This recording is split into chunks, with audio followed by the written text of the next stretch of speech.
السلام علیکم ورحمۃ اللہ وبرکاتہ۔ آج ہم آپ کو سنائیں گے قصہ سیدنا موسیٰ علیہ السلام کا۔ دوڑنے والا پتھر۔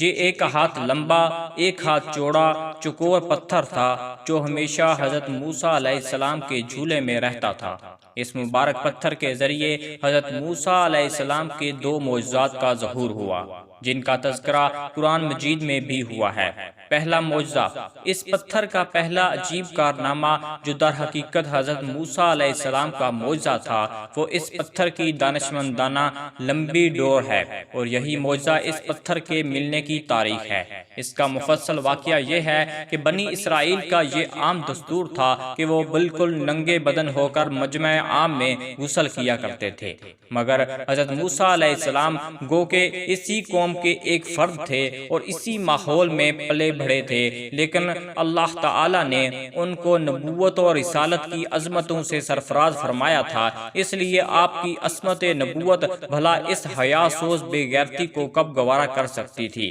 آپ بنی اسرائیل کی اس بے حیائی سے سخت نالاں اور انتہائی بیزار تھے،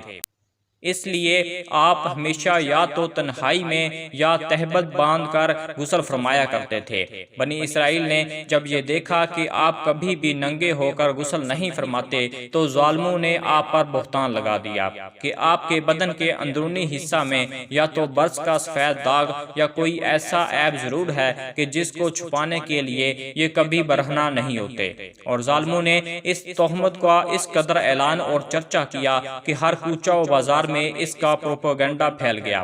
اس مکروہ تہمت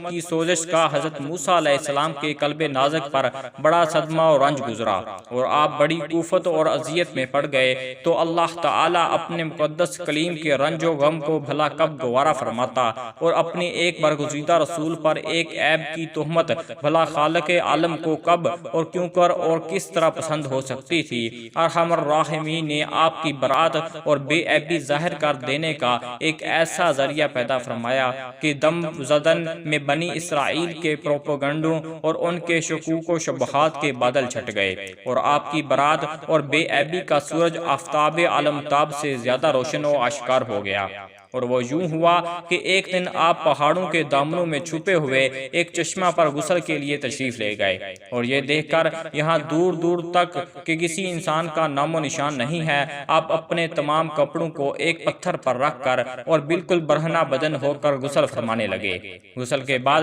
جب آپ لباس پہننے کے لیے پتھر کے پاس پہنچے تو کیا دیکھا کہ وہ پتھر آپ کے کپڑوں کو لیے ہوئے سرپٹ بھاگا چلا جا رہا ہے۔ یہ دیکھ کر حضرت موسیٰ علیہ السلام بھی اس پتھر کے پیچھے پیچھے دوڑنے لگے، یعنی اے پتھر میرا کپڑا، اے پتھر میرا کپڑا، مگر یہ پتھر برابر بھاگتا رہا یہاں تک کہ شہر کی بڑی بڑی سڑکوں سے گزرتا ہوا گلی کوچوں میں پہنچ گیا، اور آپ بھی برہنہ بدن ہونے کی حالت میں برابر پتھر کو دوڑاتے چلے گئے۔ اسی طرح بنی اسرائیل کے ہر چھوٹے بڑے نے اپنی آنکھوں سے دیکھ لیا کہ سر سے پاؤں تک آپ کے مقدس بدن میں کہیں بھی کوئی عیب نہیں ہے،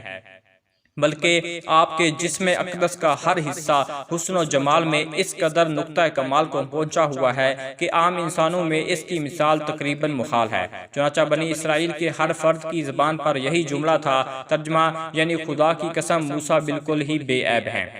جب یہ پتھر پوری طرح حضرت موسیٰ علیہ السلام کی برات کا اعلان کر چکا تو خود بخود ٹھہر گیا۔ آپ نے جلدی سے اپنا لباس پہن لیا اور اس پتھر کو اٹھا کر اپنے جھولے میں رکھ لیا۔